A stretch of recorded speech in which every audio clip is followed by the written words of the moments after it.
first time I saw David. He was standing before my father's throne. He was young then, yet confident and humble at the same time. When he played his harp, even my father's dark spirit seemed to grow quiet. I watched him often, even though I dared not speak. The son of Jesse was magnetic, graceful, and utterly fearless. Oh yes, and handsome too. It was said that my sister Merab was to be given to him as a reward for killing Goliath. But when the day came, my father gave her to another man. My heart longed for David. I wished I could be the one to marry him. The servants whispered that I loved David, and the word of it reached my father's ears. Father smiled when he heard, and summoned David. "You shall be my son-in-law by the hand of the Philistines," he said to David. I was thrilled. I thought Father was trying to bless me. I did not know it was part of a plot. He demanded a bride price of 100 foreskins of the Philistines for my hand in marriage. Father thought that David would die trying, but David, ever bold, returned with double that number. My father could not refuse, and so I became David's wife. The night of our wedding, I remember the look in his eyes, wonder mixed with humility, as if he did not believe he deserved the love of a king's daughter. He spoke gently, his hands rough from the sling and sword, yet his touch was tender. I loved him, truly. The Lord's favor was with him, and I felt safe in his arms. But my father's heart darkened. Every victory David won stirred his jealousy. The people sang in the streets, "Saul has slain his thousands, and David his tens of thousands." Each word was like a dagger to my father's pride. The shadow over our house was growing darker by the day. For weeks my father's moods had shifted like a storm at sea. Calm one hour, raging the next. I heard rumors whispered in corridors. King Saul sought David's life. I did not want to believe it. How could my father wish death upon the man who soothed his torment with the harp? The man who had risked his life for Israel? His son-in-law? The man that I loved? Then Jonathan came to me. He looked frightened as his eyes searched mine. "Sister," he said, "Father has commanded his servants and me to kill David." My heart froze. Jonathan's loyalty to David was no secret, and I knew that he would not kill him. Still, the danger was real. Over the next few days, Jonathan pleaded with our father to relent, and for a time, the madness seemed to lift. He finally swore to my brother, "As the Lord lives, David shall not be put to death." As the days passed, I believed that the threat had passed. David returned to the court, and the harp sounded again in the evenings. But the peace would not last long. David went out to battle the Philistines again. He struck them with a mighty blow, and Father went into a jealous rage. While David was playing the harp for him, a distressing spirit overcame him, and he tried to pin David to the wall with his spear, but David escaped into the night. Father angrily threw the spear into the wall. David fled to our house, breathless, his eyes wide with desperation.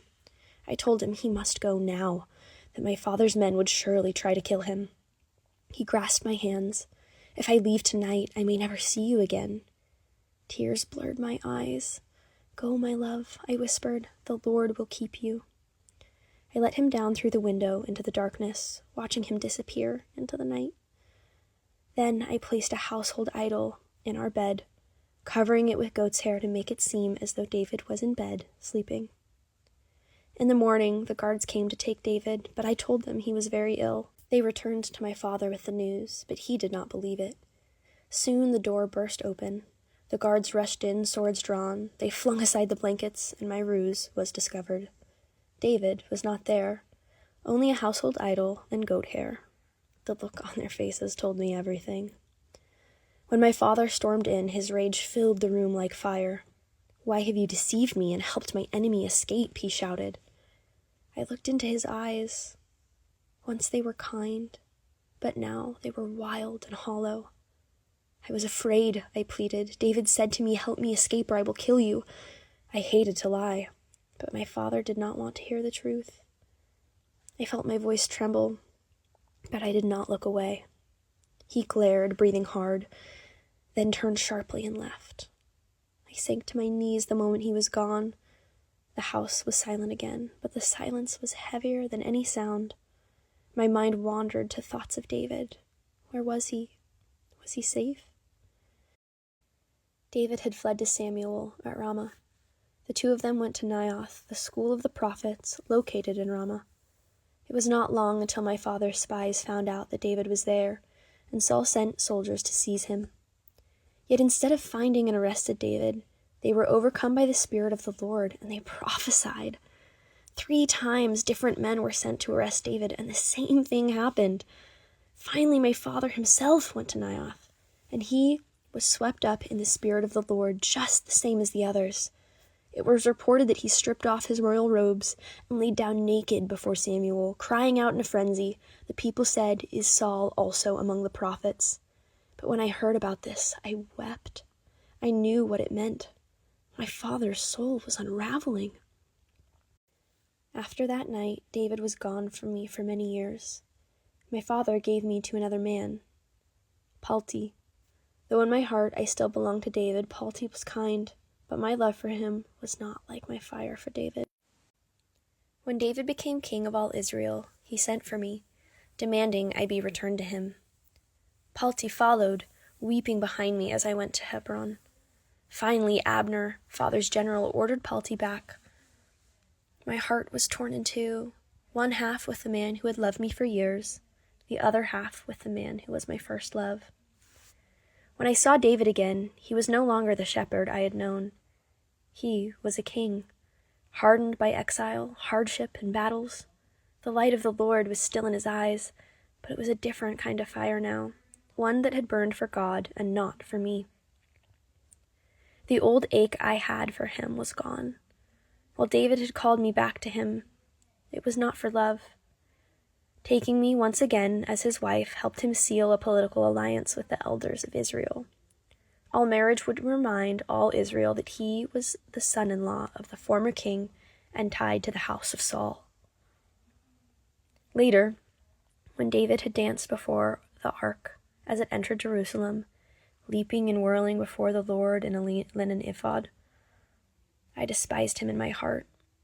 I quietly watched from my window with all of the other wives and concubines. My life had not gone the way I had hoped. My soul had become poisoned and bitter. At least I had the dignity of being a daughter of the king. I was angry at David. I missed Palti. I felt like a pawn. My bitterness had overcome me. Deep down, I wanted to tell David I loved him. And I wanted our love to be as it was long ago. But I knew it was not to be. Things were different. David had many wives and many children too. I was merely an afterthought. When he had arrived at the palace, I went out to meet him. Instead of greeting him with words of love, my words delivered a sting. How glorious was the king of Israel today, uncovering himself before the handmaids. He turned to me, not with the tenderness of a husband, but the authority of a king. It was before the Lord, who chose me instead of your father and his house to appoint me to be the ruler of all the people of the Lord over Israel, he said. Therefore I will play music before the Lord, and I will be even more undignified than this, and will be humble in my own sight. But as for the maidservants of whom you have spoken, by them I will be held in honor. His words cut deeper than any sword. As he turned away, I knew he would never call for me again. My rash outburst had cemented my fate. Not only would I not have a husband, but children as well. Wow, there is so much going on in this narrative about David and Saul's daughter, Michal. So many questions. The name Michal actually means who is like Yahweh, and is pronounced in the Hebrew, Michal. I am going to keep referring to her in English as Michal. She is known for choosing her husband over her father and helping David escape Saul's clutches. What began as a fairy tale love story with a king, a princess, and a warrior hero certainly did not end happily ever after. David's desertion of Michal and her remarriage to Palti by the hand of her father was not plan A. Still childless, 10 years later, the fall of the house of Saul and the loss of her father and brother at Mount Gilboa did not help matters. And when David called for Michal to be returned to him, it seemed it was not for love, but for politics. Her heart was full of sadness and unforgiveness. That had turned into anger and bitterness. Why take her from Palti now? How could she, a daughter of King Saul, be so ignored in this group of other wives, children, and concubines? The Bible says she watched him dance before the Lord in a linen ephod, and she disdained him.